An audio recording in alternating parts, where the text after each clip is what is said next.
Aujourd'hui, à l'occasion de cette nouvelle capsule RH, je vais vous parler santé et sécurité au travail. Bonjour, bienvenue sur la chaîne YouTube du Centre hospitalier Sud-Essonne d'Ornans-Étampes. Je suis Delphine Lemaire-Brunel, directrice adjointe en charge des ressources humaines et des affaires médicales.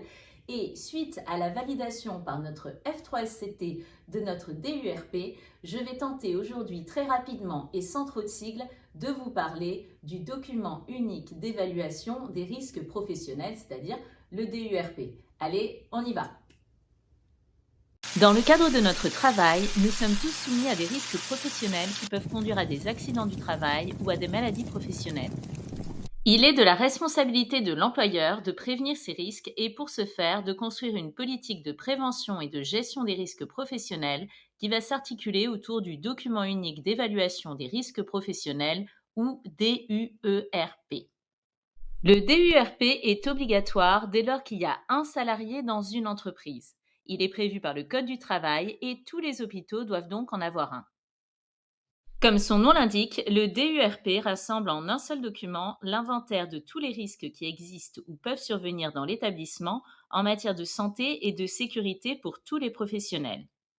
Ces risques sont en général classés par service et cotés en fonction de leur criticité, c'est-à-dire de la gravité des dommages potentiels et de la fréquence survenue. On prend aussi en compte les mesures de protection existantes, c'est-à-dire le niveau de maîtrise du risque. Sur la base de cet inventaire et du classement des risques, l'hôpital établit un plan d'action en se fondant sur les 9 principes généraux de prévention prévus à l'article L4121-2 du Code du travail et qui régissent l'organisation de la prévention. Ce plan d'action est ensuite mis en œuvre, suivi, en général en F3SCT, c'est-à-dire dans la formation spécialisée en santé et sécurité du travail qui remplace désormais le CHSCT, et réajusté.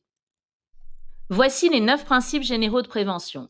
Premier principe, éviter les risques, c'est-à-dire supprimer le danger ou l'exposition au danger.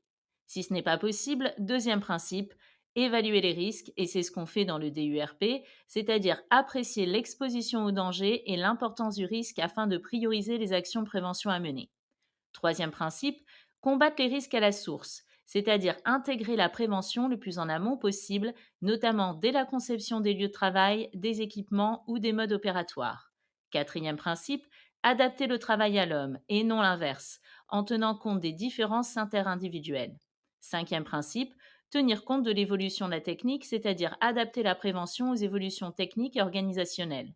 Sixième principe, remplacer ce qui est dangereux par ce qui l'est moins, c'est-à-dire éviter l'utilisation de procédés ou de produits dangereux, alors qu'un même résultat pourrait être obtenu avec une méthode présentant des dangers moindres. Septième principe, planifier la prévention en intégrant technique, organisation, conditions de travail, relations sociales et environnement. Huitième principe, donner la priorité aux mesures de protection collective et n'utiliser les équipements de protection individuelle ou EPI que en complément des protections collectives si elles se révèlent insuffisantes.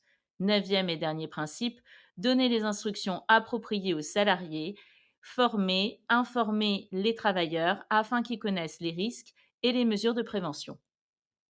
Le DURP doit être mis à jour une fois par an au moins, ainsi que dès qu'il y a une modification impactant les conditions de travail, la santé des professionnels ou bien de nouvelles informations au sujet d'un risque identifié. Face aux risques professionnels, nous sommes tous acteurs de notre protection et de celle de nos collègues.